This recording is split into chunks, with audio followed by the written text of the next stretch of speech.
Smart City, një projekt madhor i qeverisë shqiptare për transformimin totalisht të mënyrës se si qasim e sigurisë publike në Shqipëri. Me industrinë ushtarake, zotë kryeministër, me gunën taktikal kemi 75% punimeve të përfunduara në kartierën e saj. Kemi një kapacitet i cili fillon operimin e plot brenda këtij viti. Kemi 290 punonjës sot të punësuar në industrinë ushtarake. Me hapjen e kantierit të gunës dhe të MKD-s, ne shkojmë në 1000 punonjës brenda vitit 2027. Në 7 muajt e parë të vitit, ndihma juridike falas ka trajtuar 4552 kërkesa, kundrejt 3700 e pak që kanë qenë në vitin e kaluar. Që do të thotë jemi rritur me gati 21.8%. Po punohet për përgatitjen e projekt ligjin për kontributin kombëtar të Shqipërisë në buxhetin e Bashkimit Evropian. Fokusin të biznesi, ajo që biznesi ka nevojë për në këtë fazë të zhvillimit ekonomik është informimi, është mbështetja dhe përfaqësimi, dhe për këtë arsye ne kemi ndërtuar instrumente dyfishose për marrjen tënde, kemi ndërtuar një platformë në bashkëpunim me Action, në të cilin të gjitha aplikimet që do bëhen për dyfishose për marrjen tënde do të jenë të ndjekura nga një grup pune i ngritur në Ministrinë e Ekonomisë. Transporti hekurodhor, projekti Tiranë-Durrës Rinas, brenda 31 gushtit përfundojmë konkursin për operatorin hekurodhor. Kemi 2 linjat e reja Vor-Hanihoti dhe Durrës-Rrogozhin, të cilat të dyja brenda gushtit kanë përmbyllur fazën e procedurës konkurruese, dhe brenda tetorit Durrës-Rrogozhin dhe brenda vitit Vor-Hanihotit kemi kontratat e lidhura. Kërkojmë që të krijojmë dhe bursën e parë bujqësore, që të fermerët të kenë një tjetër qasje ndaj shtetit shqiptar dhe nga mënyra se si ne duhet të adresojmë pjesën e problematikës që ata kanë më të madhe, pjesën e çmimit. Paketi e maleve në tërësi tashmë është një sukses, janë 52 bashki që kanë miratuar zonat prioritare, janë mbi 460 zona prioritare të miratuara në gjithë vendin. Janë 1900 aplikime që janë bërë, aplikime reale, nuk po flasim për interesi tani në nivel vendor. Janë rreth 200 aplikime që kanë kaluar marrjen e vendimit në këshillat bashkiak.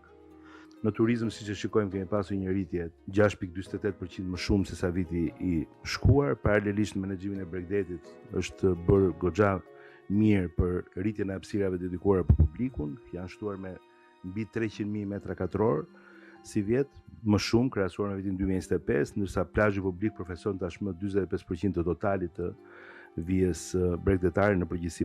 Një nga reformat kryesore është ajo në fushën e onkologjisë. Kemi marrë një fond shtesë vetëm për banët onkologjike në 2026 për 26 milion euro. Buxheti i shtuar, përdorimi i mirë i këtij bilanci pozitiv ka çuar për momentin në një rritje rreth 17% të pacientëve trajtuar me kancer. Kjo nuk do të thotë që kemi një rritje të incidencës së kancerit me 17%, por nga që kemi futur më shumë bane inovative dhe kemi zgjeruar indikacionet, trajtojmë më shumë pacient dhe për i dhe më pak pacient kërkojnë një shërbim shëndetësor jashtë vendit. Zhvillimi i planit kombëtar për zhvillimin profesional të mësuesve, dua të theksoj që prej 2 vjetësh kjo bëhet vetëm në universitetet publike dhe kemi mbyllur gjithë ciklin e gjithë mësuesve dhe tani kemi hyrë në faza specializimi. 22.000 mësues parashikojmë për vitin akademik që fillon në shtator, 26-27. Në lidhje me korridoret e gjelbërta të Shqipërisë, kemi përfunduar rehabilitimin e sipërfaqeve të marra në administrim përfidanishte nga Agjencia e Pasurive të Sekuestruara. Kemi kryer funksionalizimin e plotë të 8 fidanishteve publike të Agjencisë Kombëtare Zonave të Mbrojtura me një sipërfaqe 14.000 metër katror.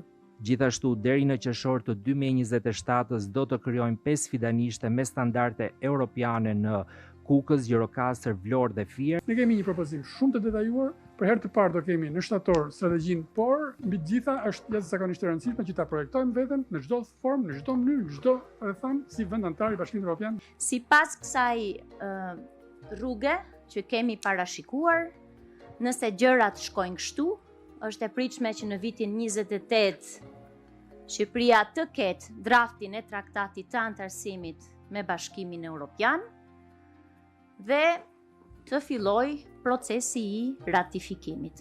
Rishikimi dhe riformatimi i ADB-s, Agjencisë për Dialog dhe Bashkëqeverisje, kemi nisur një proces skanimi për të shndruar këtë institucion një sensor të qeverisjes nga pikpamja e qytetarit.